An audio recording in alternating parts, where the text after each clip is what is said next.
This is Kris with Trauma.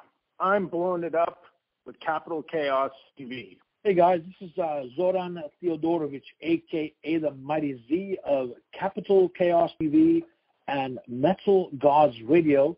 We have Kris Gustofson of Trauma on the phone. How are you this morning, Kris? I'm doing well, man. How are you doing? I'm doing good. How are you holding up in this current state of the world? Are there any surprising positive developments? Let's see how I'm hanging in there just like everybody else. Pretty bored at the fact that there's not a lot of music stuff going on except for, practicing and whatnot on your own. There's not really too much getting together with other people, but hopefully all that will pass soon. And as far as Trauma is concerned, we are writing a new album at the moment, and we do have a tour booked in November, December, going over to Europe, and we're hopeful that happens. And that's pretty much what we got going on. And that tour is with Ross the Boss of Manowar and the beautiful ladies in, is it Burning Witches? Correct. Yes. Have you gotten a chance to listen to Burning Witches, and are you familiar much with Ross the Boss from Manowar? Well, I'll answer about Burning Witches first. I have heard of the band.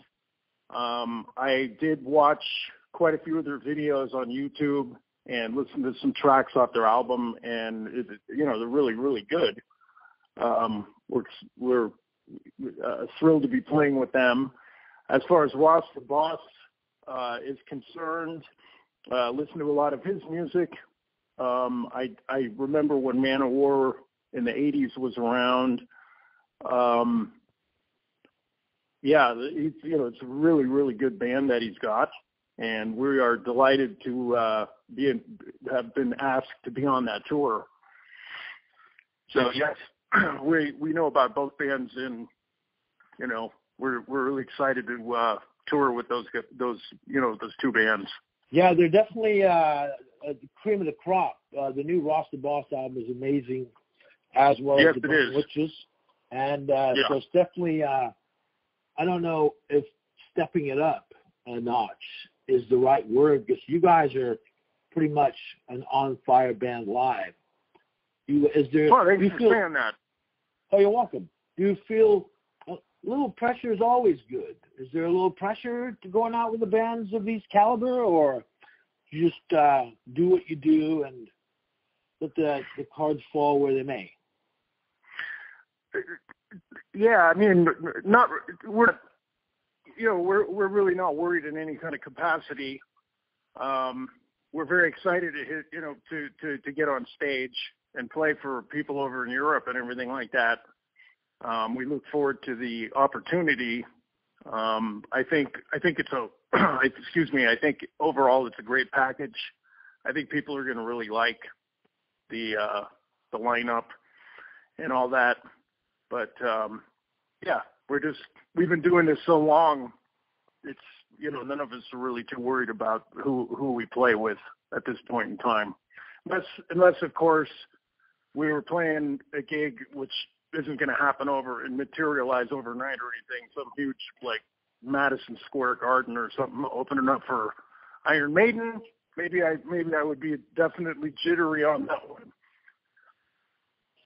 And I would imagine it's been a long time since you got the heebie-jeebies prior to playing.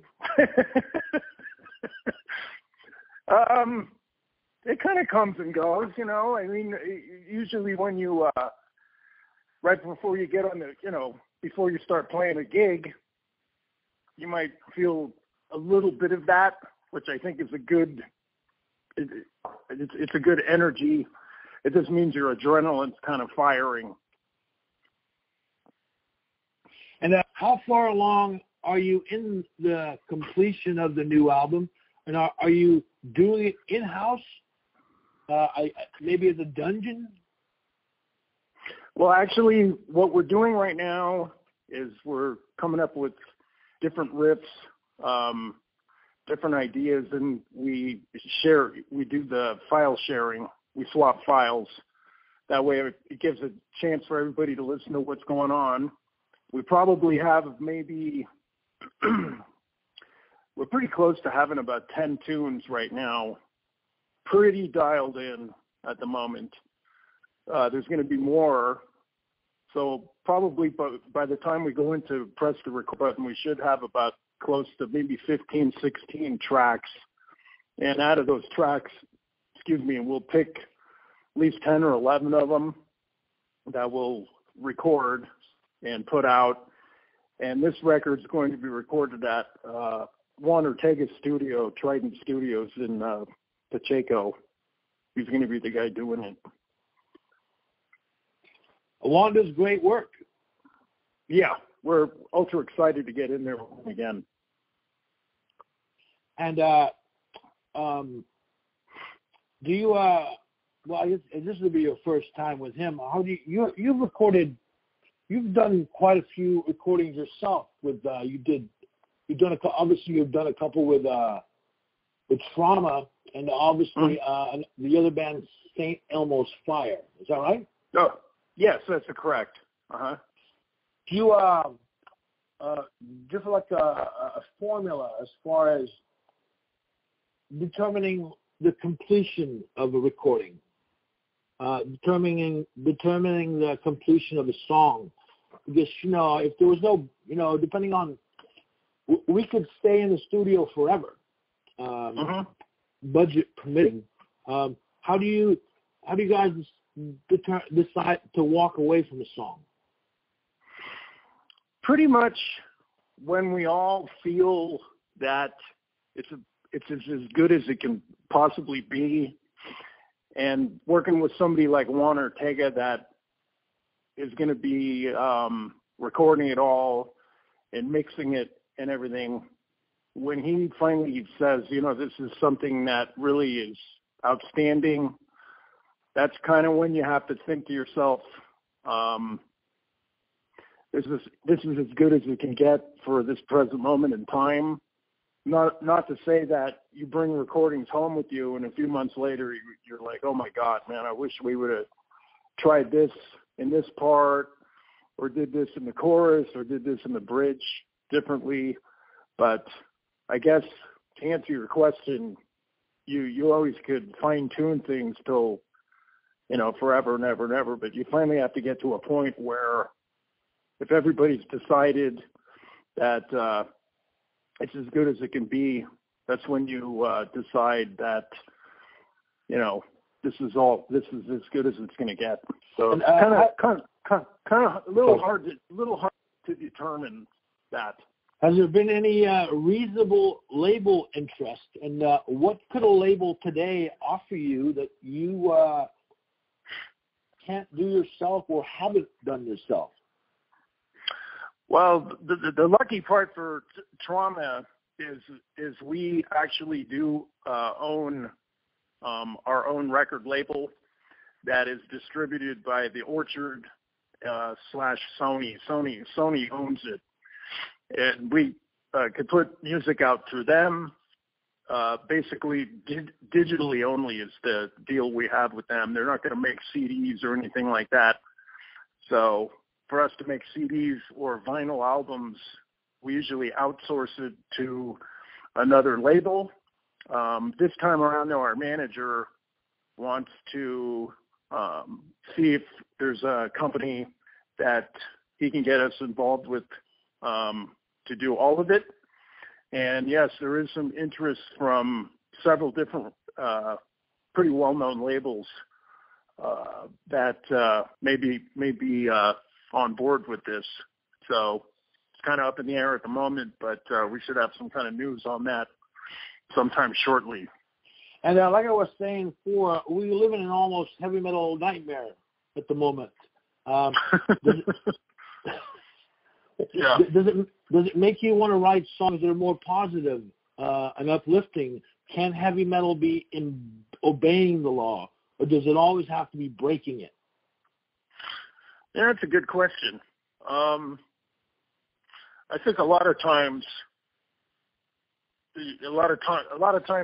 songs are written on things that are pretty much happening in the world at the moment, or just things happening in the world at a particular moment in time. And I guess it's really up to what you're feeling inside.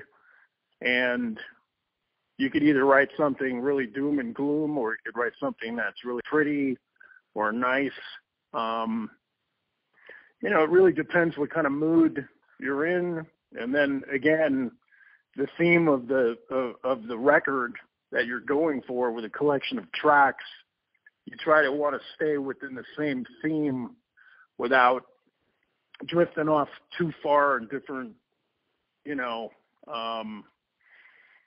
songs where the message gets a little screwed up in a sense. But it would be kind of nice to write stuff that's a lot more positive. But with kind of what's going on right now, it's hard to do that because there's so much bullshit going on with different things in the world. But there is something to be said about trying to be a positive person as well. The doom and gloom only goes so far. That's my opinion. Do you see a light at the end of the tunnel? Or is it I think so. Off? It really depends what light you're what we're talking about in terms of a light, but let's hope. Let's hope. I mean, a lot of things could always be worse than they are.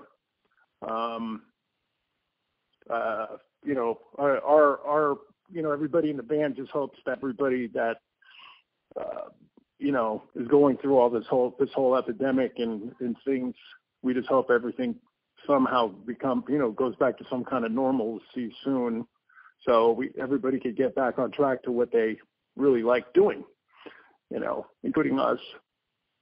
So I think there is a light at the end of the tunnel, and I think that's what it would be. This thing's everything just tries to get better at a certain period of time. No matter the situation, the glass is usually half full. Mm-hmm.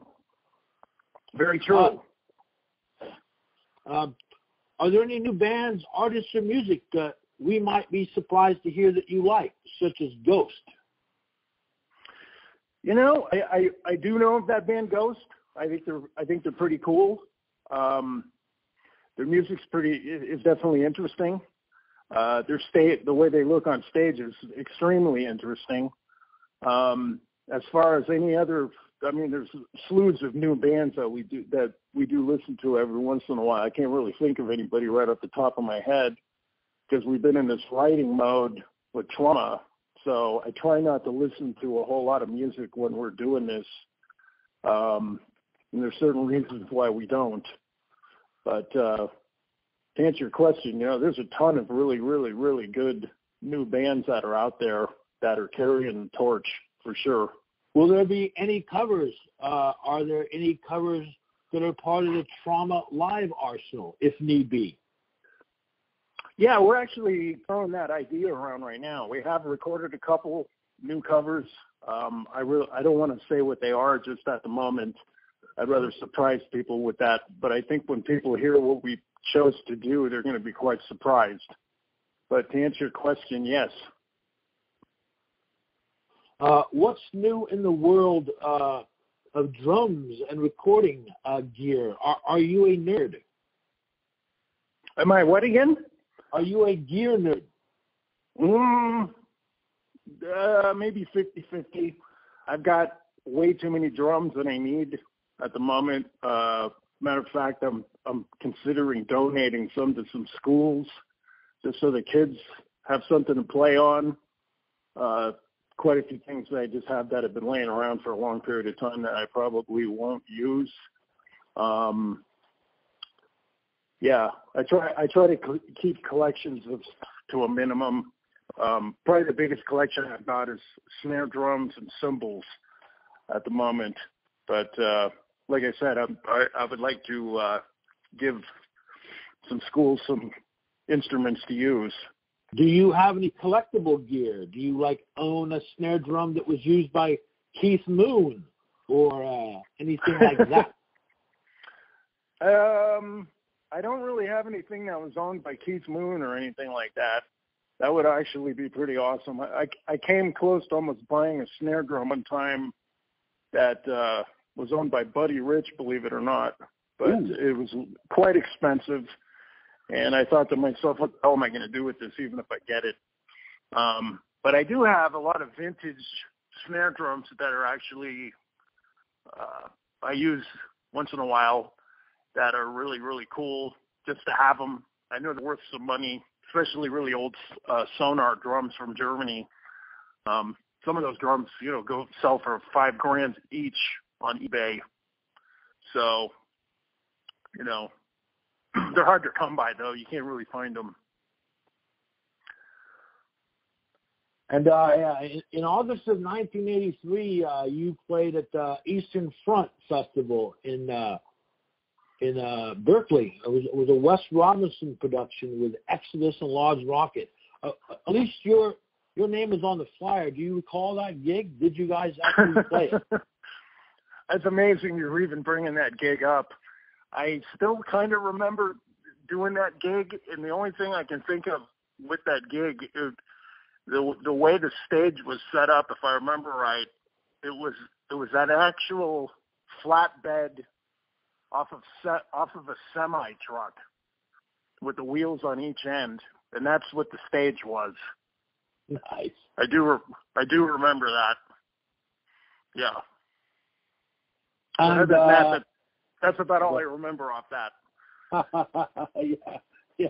How far can we really remember our early days when we were chemically imbalanced? I imagine. Do you? So you were in Toronto for a couple of years in the early '80s. Yeah. You did the whole scene there with the Dirk Dirksen at the MAB. I don't know if you remember any of the other promoters. There was Dirk Dirksen, Wes Robinson.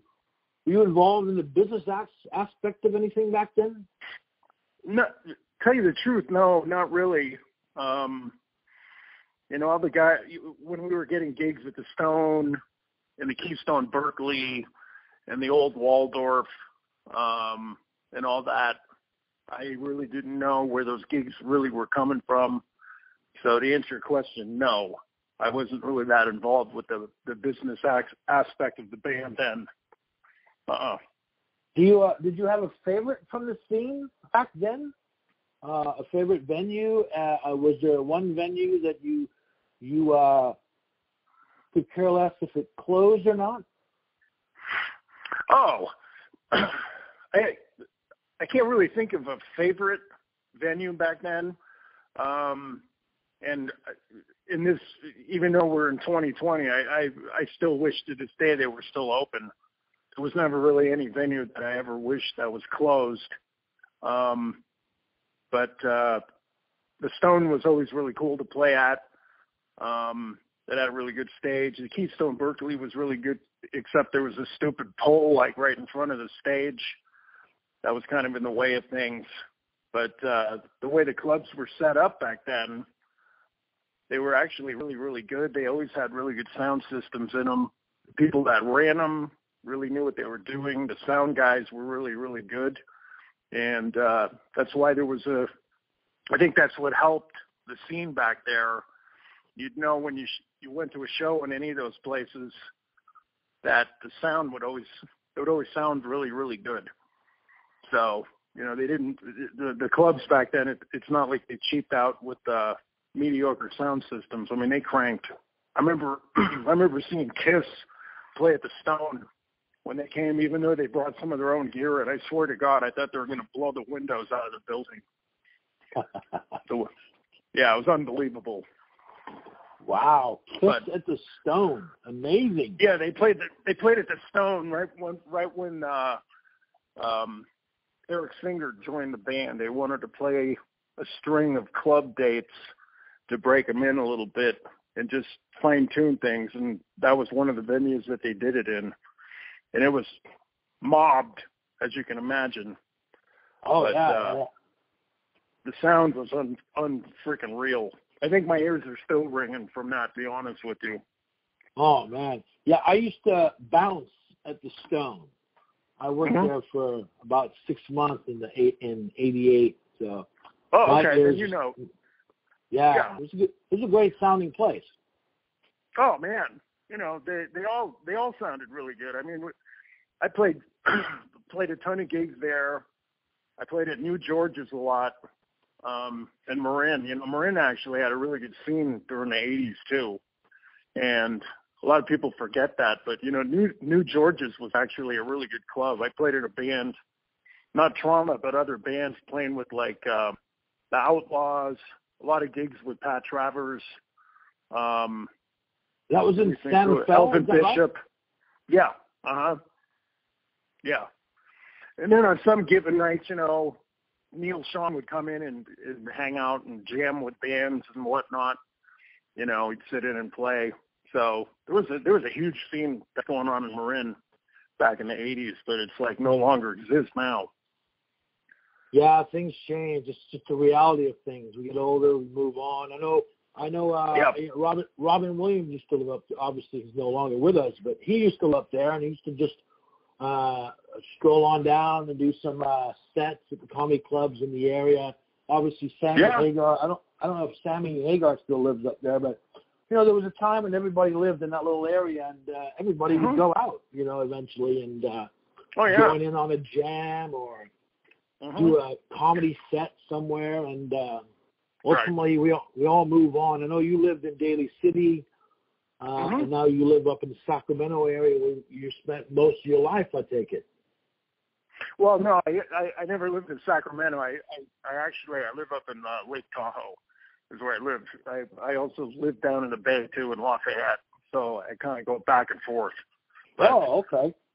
Yeah, but as far as the scene, anything to do in the Bay Area, it's just, Jesus Christ, man. I mean, I just heard they sold Lennon Rehearsal Studio. Some antique dealer bought the whole building, which really is a drag, man. That's like so many bands used to rehearse at that place. They had a pretty killer sound stage in there as well. I was kind of bummed when I heard that. You know, they closed freaking Slim's. I mean, they sold Slim's. They had it for a long time, and they just sort of it was time to go. I know the people that owned Lennon Studios.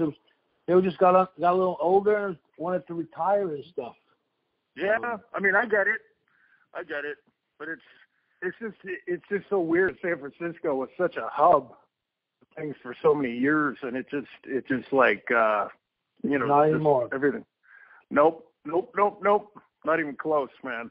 I remember I played gig. I was at Mechanism, and we actually opened up for Dio a couple nights at the Maritime Hall, and that was an actual super fun venue. I don't know if you've ever been there. Oh yeah. It was on a hill. It was on like Harrison and exactly, or something like that. Yeah, exactly. Yeah. It was a large venue with a balcony, right? Large venue with a balcony. Yeah. You know, great you get a few thousand people in that place.